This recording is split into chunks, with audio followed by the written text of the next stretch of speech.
구독자님, 부동산에 조금이라도 관심 있으시다면 오늘 영상 끝까지 들어봐 주세요. 서울 전역이 규제 지역이 된다는 거 알고 계셨나요? 이제는 강남만 조심하면 되는 게 아니에요. 서울 어디를 가든 집을 사려면 실거주가 필수입니다. 한마디로 갭 투자 안 된다는 거죠. 여기에 대출도 확 줄어듭니다. 고양이도 숨 한 번 쉬고 가야 할 만큼 이번 대책은 말 그대로 역대급이에요. 오늘은 2025년 10월 15일 발표된 정부의 주택시장 안정화 대책, 그 모든 내용을 고양이처럼 꼼꼼하게 하지만 부드럽게 설명드릴게요. 자, 귀 쫑긋 세우고 들어주세요. 먼저 이번 대책은 서울과 수도권 일부 지역에서 부동산 가격이 빠르게 오르면서 생긴 시장 불안을 잠재우기 위해 마련됐습니다. 특히 강남, 서초, 송파, 용산 등 기존 규제 지역을 넘어서 서울시 25개 자치구 전체, 경기도 12개 지역까지 모두 조정 대상 지역과 투기과열지구로 확대 지정됐습니다. 10월 16일부터 바로 적용돼요. 이 말은 곧 이 지역에서 집을 사면 대출도 어렵고 청약도 힘들고 실거주 의무까지 생긴다는 뜻입니다. 구독자님, 혹시 분당이나 과천, 안양 동안구, 수원 영통구 같은 데 관심 있으셨다면 오늘 영상 집중해서 봐주세요.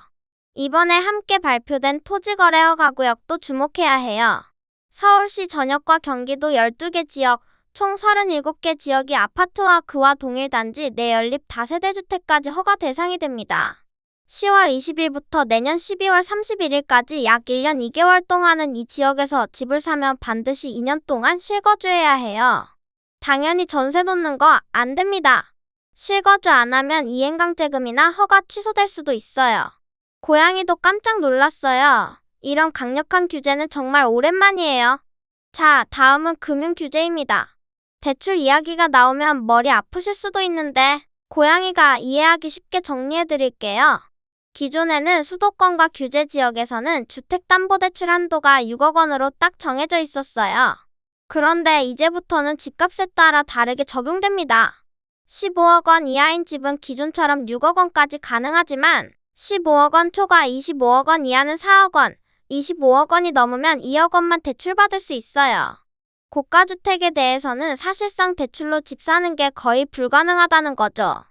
여기에 스트레스 금리도 상향됐습니다. 쉽게 말하면 앞으로 대출 받을 때 은행이 더 높은 금리로 계산해서 대출 한도를 줄이는 방식이에요. 기존에는 1.5%였던 걸 3%로 올렸기 때문에 같은 소득이라도 대출받을 수 있는 금액이 줄어들게 돼요. 특히 수도권과 규제 지역 주담대에만 적용된다는 점 꼭 기억해주세요. 그리고 또 하나, 지금까지는 전세대출은 DSR 계산에서 제외였어요.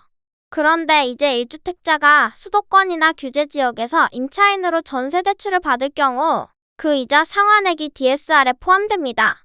아직 무주택자나 지방 거주자에게는 적용되지 않지만 단계적으로 확대될 예정이라서 미리 알아두셔야 해요.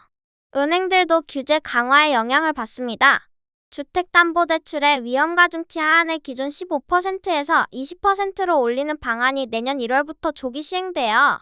이게 뭐냐면요, 은행 입장에서는 주택담보대출이 더 위험한 상품으로 분류되기 때문에 대출을 줄이고 싶어져요. 그래서 우리 같은 대출자 입장에서는 돈 빌리기가 더 어려워지는 거죠. 다음은 세제 이야기인데요. 이 부분은 아직 구체적인 안이 나온 건 아니에요. 정부는 생산적인 부문에 자본이 흘러가도록 하기 위해 세제도 손보겠다고 밝혔는데요. 부동산에 돈이 너무 몰리지 않도록 세금 체계를 재설계하겠다는 뜻이에요. 물론 언제, 어떻게 바뀔지는 연구 영역과 관계부처 TF 논의를 거쳐 결정된다고 하니까 나중에 다시 한번 체크해야겠죠? 이제 거래질서 확립 부분도 살펴볼게요. 국토부는 허위 신고가로 거래한 뒤 취소하는 방식, 이른바 가격 띄우기 행위를 집중 조사하고 있어요. 실제로 올해 1월부터 8월까지 서울에서 신고가 거래 후 해제된 사례 중 8건을 경찰에 수사 의뢰한 상태예요. 국세청은 고가주택 취득자에 대한 자금 출처 검증을 강화하고 특히 외국인과 미성년자 등도 예외 없이 조사합니다. 유튜버나 블로거처럼 시장을 혼란스럽게 만드는 투기 조장 세력도 철저히 검증한대요. 경찰은 부동산 범죄 특별 단속을 통해 전국에서 841명의 경찰을 부동산 수사 전담으로 투입했습니다. 가격 조작, 불법 청약, 정비사업 비리 등도 중점 단속 대상이에요. 그리고 국무총리 소속으로 부동산 감독기구도 신설될 예정이에요. 앞으로는 부동산 관련 범죄가 발생하면 정부가 빠르고 강하게 개입할 수 있는 구조가 만들어진다는 뜻이에요.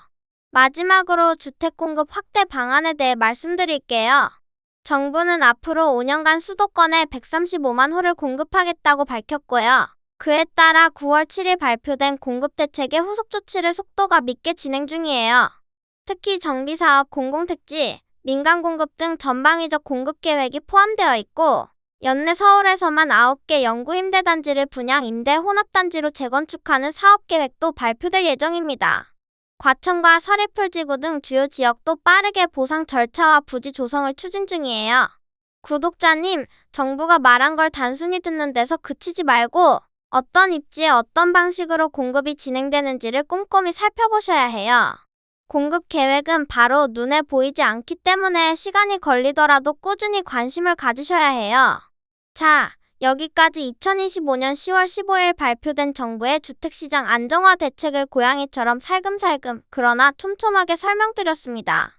말 그대로 총력 대응이고 이제 서울 전역은 물론 경기 주요 지역까지 강력한 규제망이 펼쳐졌다고 볼 수 있어요. 내 집 마련 계획 중이시라면 꼭 이번 정책 내용을 잘 파악하셔서 전략적으로 움직이시길 바랍니다. 영상이 도움되셨다면 좋아요와 구독 꾹 눌러주시고요.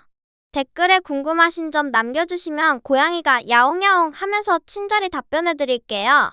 다음 영상에서도 중요한 정책 소식 고양이처럼 빠르게 전해드릴게요.